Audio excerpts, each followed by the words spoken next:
अस्सलाम वालेकुम, क्या हाल है? कैसे हैं आप सब? अच्छा जी, ये हमारी ब्राइड हैं वलीमा की। तो इस लुक को देखने के लिए, सीखने के लिए पूरी वीडियो को देखिएगा, एंड तक देखिएगा, वीडियो को स्किप मत कीजिएगा, क्योंकि बहुत सी ऐसी चीज़ें होती हैं वीडियो में जो कि काफ़ी इंपॉर्टेंट होती हैं, टिप्स होती हैं छोटी-छोटी। तो इसको पूरा देखिएगा। जो न्यू व्यूअर्स हैं, काइंडली वो मेरे चैनल को सब्सक्राइब करें और मेरे वीडियोज़ को शेयर करें और लाइक भी किया करें। तो कमेंट सेक्शन में बताया भी करें कि आपको ये लुक कैसी लगी। तो अच्छा जी, अब सबसे पहले हमने इनकी स्किन को बहुत अच्छे से मॉइस्चराइज़ किया है। इनकी स्किन काफ़ी ज़्यादा ड्राई थी, तो बहुत अच्छे से मॉइस्चराइज़ करने के बाद हम इनको लगा रहे हैं प्राइमर।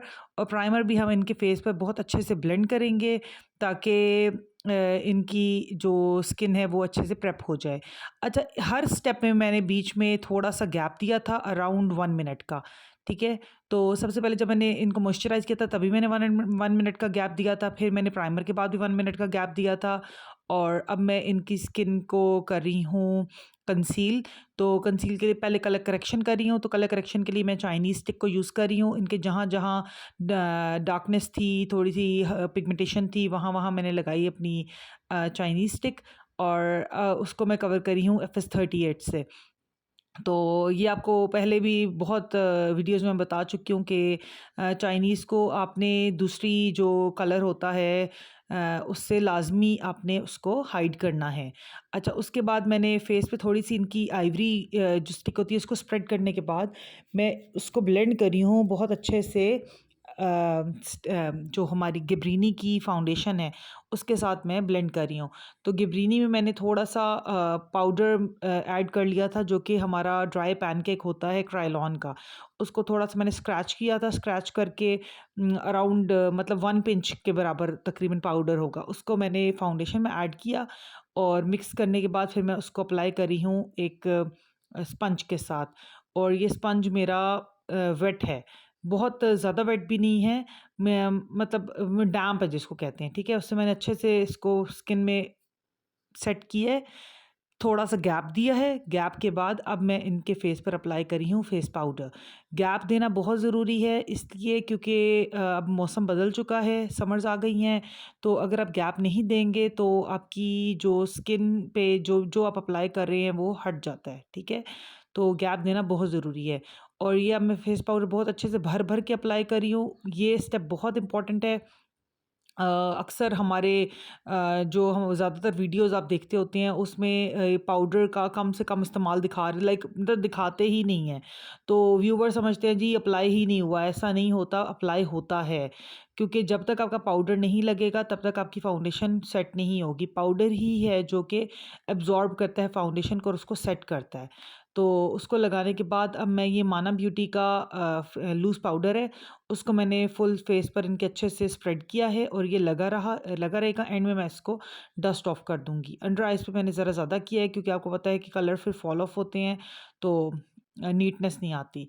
अच्छा जी, अब मैं इनके आईब्रोज़ कर रही हूँ। आईब्रोज़ इनके माशाल्लाह काफ़ी प्यारे थे, ऑलरेडी थिक से थे।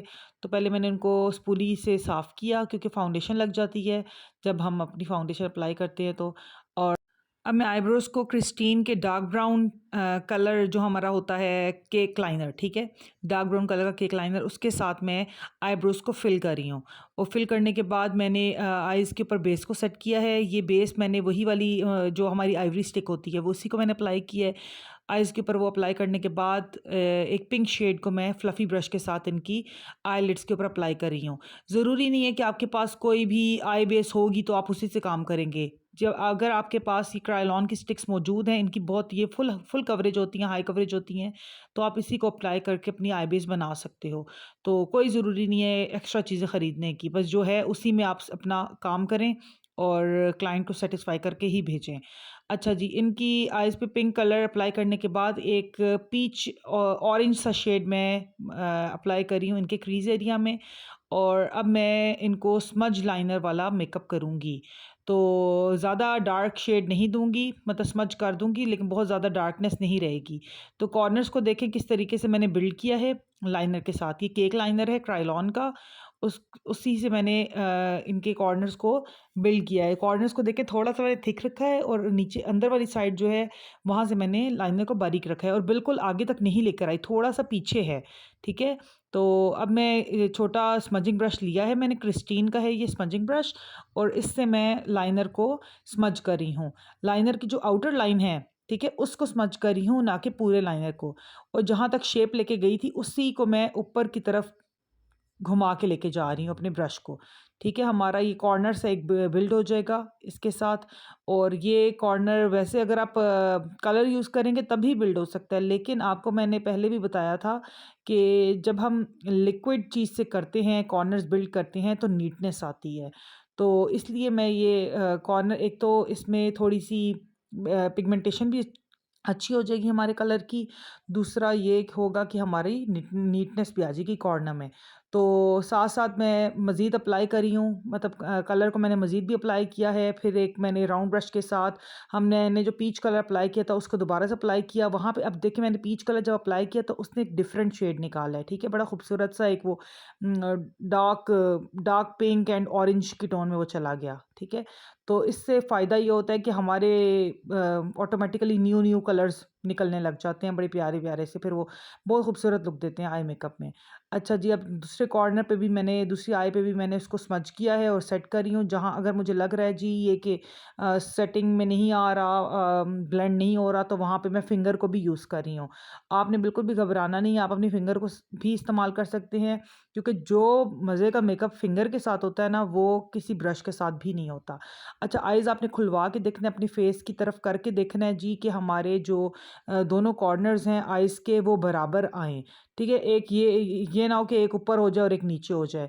तो इस चीज़ का आपने बहुत ध्यान करना है। इस चीज़ के लिए या तो आप शीशे में देख सकते हो पीछे से खड़े होके, या फिर क्लाइंट का फेस अपनी तरफ करवा के आप जज कर सकते हो, ठीक है? तो मैंने क्लाइंट का फेस अपनी तरफ किया और देखा जी कि मेरा कहीं लाइनर कॉर्नर जो है मेरा ऊपर या नीचे नहीं हो गया, ठीक है? अब आइज़ के नीचे भी मैंने वही वाला पिंक शेड इनकी आइज़ के नीचे भी अप्लाई कर रही हूँ, एक राउंड ब्रश के साथ। और इस वाले मेकअप में मैं आइज़ के नीचे ज़्यादा डार्क नहीं करूँगी। यूजुअली मैं आइज़ के नीचे डार्क करती हूँ। इनकी ऑलरेडी माशाल्लाह आई इतनी खूबसूरत थी, बड़ी आई थी। वो हम ज़्यादातर उन आइज़ के लिए करते हैं जो कि आई छोटी होती है। तो अब मैं दोबारा से वही राउंड ब्रश लिया है मैंने, फ्लफ़ी ब्रश लिया है और कलर्स को उसके साथ मर्ज कर दिया है। और अब मैंने जो हमारा इंटरफेरेंस शेड होता है शी का, ठीक है, सिल्वर कलर का, वो मैंने अप्लाई किया इनकी आईबॉल के ऊपर और फिंगर के साथ अप्लाई कर रही हूँ। बिल्कुल भी कोई मैंने वाटर यूज़ नहीं किया, मैं डायरेक्टली ही फिंगर बस उसमें मैंने डिप की है और अप्लाई कर रही हूँ, ठीक है। तो ये होगा कि अगर हम इसको वेट करके अगर मैं करूँगी तो एक तो लेकिन पिगमेंटेशन ज़्यादा होगी, लेकिन नीचे से सारे मेरे कलर्स मिट जाएँगे, ख़त्म हो जाएँगे। तो मुझे उनको मिटाना नहीं है, उनको ख़त्म नहीं करना। अच्छा जी, अब मैं इनको ग्लिटर दूँगी आई के ऊपर जो कि पॉप-अप होगा, ठीक है? तो पॉप-अप करने के लिए मैं आइज़ पे ग्लू लगाऊँगी जो कि हमारी होती है ग्लिटर ग्लू। और ग्लिटर ग्लू मैं निक्स की यूज़ करती हूँ, निक्स की बहुत अच्छी ग्लू है। अगर आपको ग्लिटर ग्लू लेनी है तो आप निक्स की ग्लू ही ख़रीदें, आप कोई और ग्लू ना ख़रीदें, ठीक है? बाकी सारी ग्लूज़ बेकार हैं, कोई ना कोई पैच दे देती है। तो निक्स की ग्लू एक ऐसी है जो कि पैच नहीं देती। जैसा मर्ज़ी आपका ग्लिटर हो, बहुत ही फ़ाइन किस्म का है, चंकी है, जैसा भी है, ये निक्स की ग्लू बहुत अच्छा काम करती है, पैच नहीं देती आई पे। तो एक आँख में मैंने ग्लिटर अप्लाई कर दिया, अब दूसरी आँख पे भी मैं निक्स की ग्लू पहले अप्लाई करूँगी, उसके बाद मैं उसके ऊपर ग्लिटर अप्लाई करूँगी। जो ग्लिटर है वो सिल्वर कलर का है, एमरिच का, वो यूज़ कर रही हूँ मैं इनकी आई के ऊपर। तो ये एग्ज़ैक्ट सिल्वर नहीं है, सिल्वरिश वाइट सा शेड है, ठीक है? जो एमरिच का मैंने ग्लिटर यूज़ किया है। तो उसको भी मैं एक स्पैचुला के साथ मैं अप्लाई कर रही हूँ। एक तरफ इससे मैंने ग्लू अप्लाई की है स्पैचुला से और स्पैचुला की दूसरी साइड से मैंने ग्लिटर को अप्लाई किया है। अब मैं लगा रही हूँ इनको लैशेज़, और लैशेज़ भी मैंने इनको 3D लगाई हैं, लेकिन ये लैशेज़ बहुत ये 6D लैश है बेसिकली, और ये नेचुरल ह्यूमन हेयर की बनी हुई हैं, ठीक है? तो बहुत ज़बरदस्त ये लैशेज़ हैं। ये वो यूजुअली जो यूज़ की जाती हैं मैक्स फैक्टर की या ग्लैमरस की, वो वाली लैश नहीं है। ये मैंने लैशेज़ ख़रीदी थी, पहले भी मैं यूज़ कर चुकी हूँ। ये मैंने लैशेज़ ऑनलाइन मंगवाई थी दराज़ से, ठीक है? और ये all the way from China, ठीक है? ये आई थी और अब मैं इनके जो एक्स्ट्रा हमने लूज़ पाउडर लगाया था उसको मैंने डस्ट ऑफ किया है। डस्ट ऑफ करने के बाद अब मैं इनकी फ़ेस की कर रही हूँ कॉन्टोरिंग। माशाल्लाह इनके फ़ीचर्स बड़े ही खूबसूरत थे, तो बहुत ज़्यादा करने की ज़रूरत नहीं थी। तो बस आपको पता है कॉन्टोरिंग भी ज़रूरी है, क्योंकि हमने फ़ेस बिल्कुल फ्लैट कर देते हैं अपना जब हम करते हैं, बेस अप्लाई करते हैं। तो फ़ीचर्स को दोबारा से इन्हांस करने के लिए हमने कॉन्टोरिंग करनी थी। तो नोज़ को भी हमने कॉन्टोर कर लिया है, चीक एरिया को और जॉ लाइन को, सबको हमने कॉन्टोर कर लिया है। और अब हम इनको अप्लाई कर रहे हैं ब्लश ऑन। ब्लश ऑन मैं पीच पिंक कलर का अप्लाई करूँगी। आपको पता है कि ब्लश ऑन मैं थोड़ा ज़्यादा अप्लाई करती हूँ, क्योंकि एक तो ये पाउडरी होते हैं, थोड़ी देर बाद ये खुद ब खुद लाइट हो जाते हैं। सेकेंडली जब हम इनके ऊपर हाइलाइटर अप्लाई करते हैं तो ये तब भी लाइट हो जाते हैं, ठीक है। तो नोज़ पे, चिन पे, चीक्स पे, तीनों जगह मैंने इनको ब्लश ऑन अप्लाई किया है पीच पिंक कलर का। और इसके बाद मैं इनको अप्लाई करूँगी हाइलाइटर, और हाइलाइटर मैं यूज़ कर रही हूँ गिबरीनी का। तो चीक्स पे भी इनके अप्लाई कर दिया है, और जो इनकी हमारी होती है चीक बोन, उस पे भी अप्लाई किया है। नोज़ की टिप पे, नोज़ के ऊपर जो आईब्रोज़ के बीच में जगह होती है उधर मैंने अप्लाई किया। पूरी लंबी नोज़ के ऊपर ऐसे करके फिंगर के साथ नहीं अप्लाई किया, ठीक है। वो बहुत अजीब सा एक फेकिज़्म देती है, पूरी पूरी लाइन दिख रही होती है। तो आप भी जब अप्लाई करेंगे तो नोज़ की टिप पर और आईब्रोज़ के बीच में अप्लाई करें, ताकि एक नेचुरल शाइन आए फेस पर। तो अब मैं इनकी आइज़ को खुलवाऊँगी और इनको करूँगी मस्कारा अप्लाई। तो अच्छे से हमारी लैश जुड़ गई थी। लैश को मैंने लगाया था क्रिस्टीन की लैश ग्लू के साथ। नहीं, पहले कि मैंने फेसिट की यूज़ की थी, और लेकिन फेसिट वाली लैश जो थी वो लैश ग्लू जो थी वो इतनी इनकी आई पर नहीं जा रही थी। फिर मैंने दोबारा से रिमूव करके मैंने क्रिस्टीन की यूज़ की थी। आइज़ के अंदर मैंने आइवरी शेड लगाया है, और अब मैं इनको लगा रही हूँ मस्कारा। देखें किस तरीके से पकड़ के आँख को मैंने अपनी थंब के साथ ऊपर किया है, खुद खुद किया है अपनी थंब के साथ, और मैंने इनको मस्कारा अप्लाई किया है। और फाइनली अब मैं इनको लिपस्टिक अप्लाई कर रही हूँ। लिपस्टिक जो है मैंने खुद से क्रिएट किया था, शॉकिंग पिंक सा शेड बनाया था।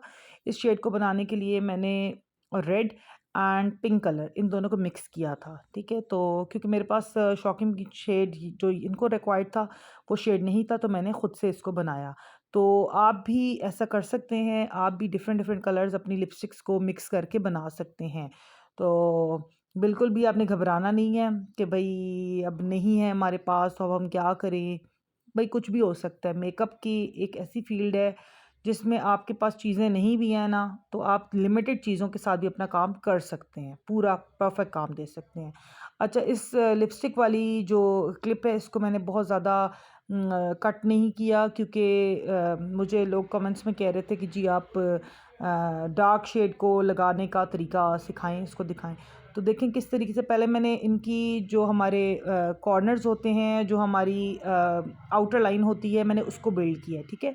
बाद में मैंने बीच में से फिल किया है, और क्लाइंट का फेस मैंने अपनी तरफ रखा है, ठीक है। सामने को नहीं देख रही हूँ, क्योंकि हमें बराबर रखने हैं। अगर मैं उनका सामने फेस रहेगा और मैं साइड पे खड़े होकर लगाऊंगी तो होगा ये कि एक लिप ऊंचा हो जाएगा और एक लिप नीचे हो जाएगा। तो आपने हमेशा जब भी लिपस्टिक लगानी है अपने क्लाइंट को, तो उनके सामने, या तो आप सामने बिल्कुल खड़े हो जाएं, या फिर उनका फेस अपनी तरफ करवा लें। अच्छा जी, ये देखें थोड़ा-सा मेरे से लग गया था इनकी चिन पर लिपस्टिक का निशान, तो अभी मैं आपको ये भी बताऊँगी कि ये किस तरीके से हम इसको हटाएँगे। तो ऐसा हो जाता है क्योंकि ज़ाहिर है हाथों पे कभी लाइनर लगा होता है, कभी लिपस्टिक लग जाती है हाथ पर आपके कहीं न कहीं, तो आपकी फिंगर के साथ, तो ऐसा कुछ ना कुछ हो ही जाता है। तो आपने भी परेशान नहीं होना, इसको हम सेट कर लेंगे। देखिए जी, मैंने ये ब्रश के साथ मैंने एफएस 38 को अप्लाई किया है। उसको मैंने स्पंज के साथ थोड़ा सेट करके अब मैं इसके ऊपर पाउडर अप्लाई कर दूँगी, और पाउडर अप्लाई करने के बाद इसको मैं डस्ट ऑफ कर दूँगी। और ये देखें जी, ये हमारा निशान मिट गया है, और थोड़ी देर बाद मैं इसको कॉन्टूर करके सेट भी कर दूँगी। तो इस जगह पे तक मैंने अभी तक कॉन्टूर नहीं वहाँ पे किया था, लेकिन ये हो जाएगा। लेकिन देखिए आप मार्क जो हमसे लगा था वो मिट गया है। मैंने इनकी आइज़ पे लाइनर भी लगा दिया है और मस्कारा भी लगा दिया और ये हमारी फाइनल लुक कंप्लीट हो गई है। तो उम्मीद है ये लुक आपको बहुत पसंद आई होगी। तो कमेंट सेक्शन में मुझे लाज़मी बताइएगा कि ये लुक कैसी लगी आपको और मज़ीद जानने के लिए, देखने के लिए मेरे चैनल को सब्सक्राइब करें। अच्छा जी, मैं क्लासेस भी देती हूँ, अगर आपको क्लासेस का पूछना है या कुछ भी है तो आप मुझे कमेंट्स में भी पूछ सकते हैं और मेरे डायरेक्ट नंबर पे भी मुझे व्हाट्सएप कर सकते हैं। दुआ में याद रखिएगा। अल्लाह हाफ़िज़।